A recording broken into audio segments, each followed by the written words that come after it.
Connect the endpoints. Go ahead. So regular slope formula, connecting the endpoints.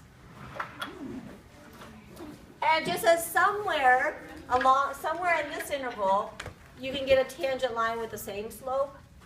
So right about there, perhaps. And another one right about there. So the theorem just guarantees that somewhere you're going to be able to do this, that point C will exist. So it might be 1 point, could be 2 different points, it could be 3, 4, 5, whatever, it just depends on the function. So that's what the mean value theorem says.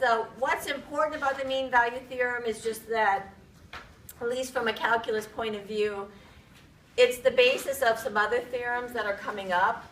You know, on its own, I don't think anybody's probably wowed by this theorem, but it is a very important theorem in calculus because it's the basis of a lot of other theorems that are coming up.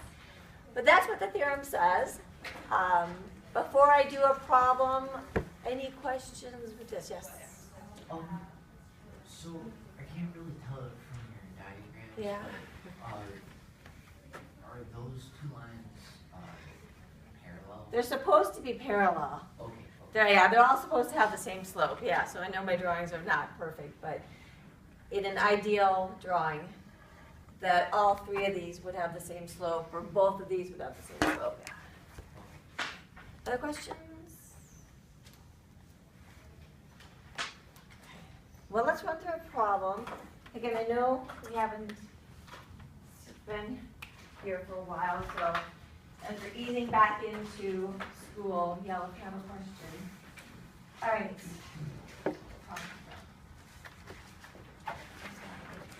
All right, here's the one I'm going to do. Like I said, then we're going to give you guys some problems from the book.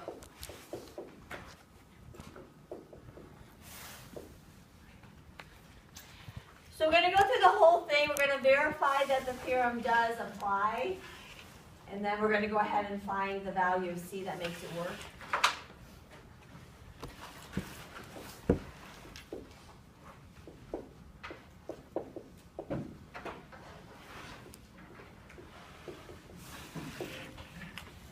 So first, we're just going to verify that the theorem applies, because the problems in the book are broken up into 2 separate sections. Some of the problems just have you verifying if you can use the theorem or not. Some of the problems have you actually finding C. They don't have them all together. So first, we'll verify the theorem does apply. Very similar to what we've done in the past. This is a polynomial. Polynomials are continuous for all real numbers. So yeah, it's going to be fine that.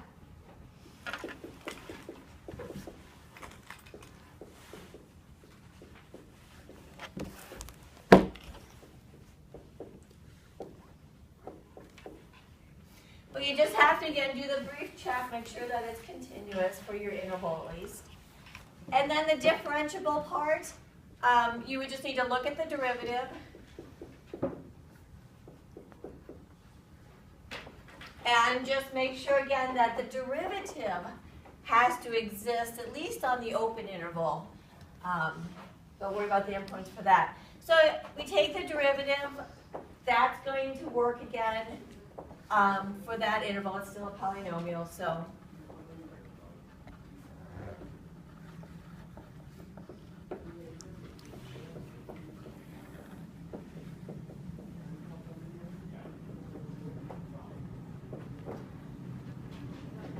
I mean, it is differentiable for all real numbers. We just had to make sure it's differentiable between -1 and 3. So, but you just have to check them. Since it is continuous and differentiable, then yes, the mean value theorem does work. So.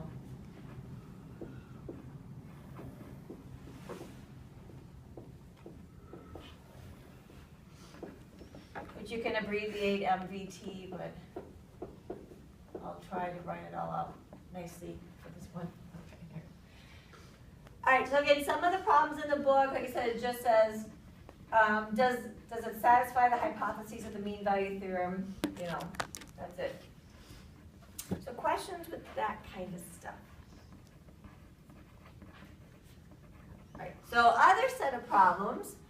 the directions say, they ask you to find the values of C that satisfy the conclusion of the mean value theorem. So we'll move on to that part next. Move over here.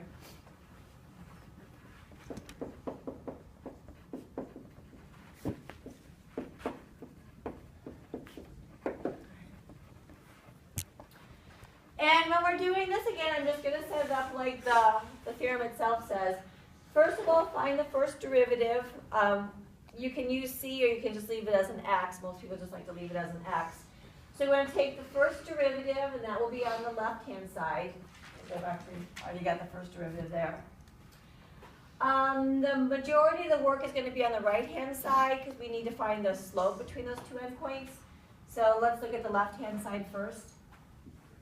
This part.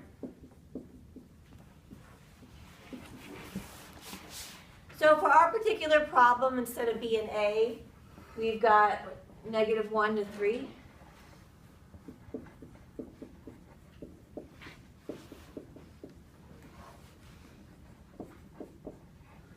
But again, it's just regular old slope formula. So if nothing else, just go back and do that. All right, f of 3, I need that. So f of 3, if you plug a 3 into here, you would get 9 minus 15 plus 7, so 1. And then we need f of -1, so plugging -1 into here.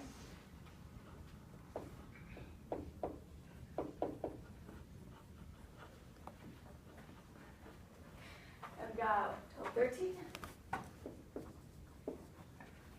And then all over 3 plus 1, which would make it 4.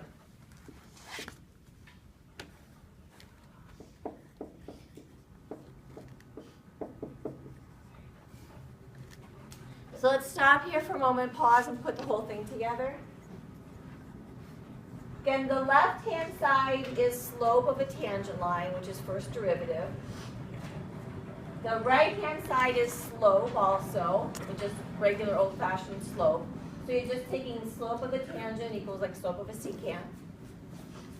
So the left-hand side, which is the derivative,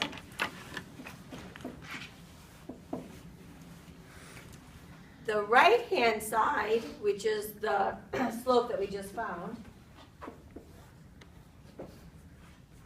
and then you just solve it for x, or you solve it for c, or I'm using x's, but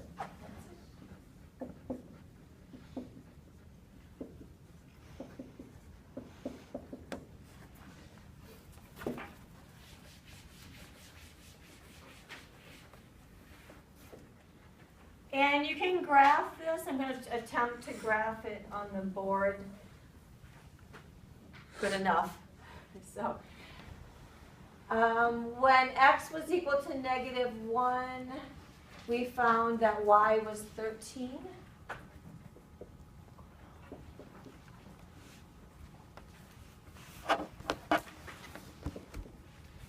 When x was 3, we said that y was 1. And this is a polynomial with a vertex at -b over 2a. So the vertex would be there. This is not drawn only perfectly, as you know, it's a rough sketch. So, but that's roughly what my graph looks like. You can certainly graph it on the calculator if you want something that looks better. Now what we did over here, this whole thing was calculating the slope between the endpoints. So the slope between the endpoints is supposed to be a slope of -3. Hopefully that red line looks like it has a slope of about -3. And the left-hand side, again, is the tangent line, that slope. And, oh, good grief, I need something better to draw with a ruler about there. How's that look? Good enough, I guess. It should hit right here at c is equal to 1. that the slope at 1, when x is equal to 1, slope of the tangent should be -3, which is that slope of the secant was -3. Phew. Hopefully that picture looks okay. Now, that's what the mean value theorem says, and like I said, on its own, it has a few applications, but pretty trivial applications. Again, the most important thing about the mean value theorem is that it is used to prove a lot of the theorems that are coming up. But questions with this problem? It's quiet, huh? Well, we'll see if it makes sense, because I am going to have you guys do numbers 3 and 9 from page 237.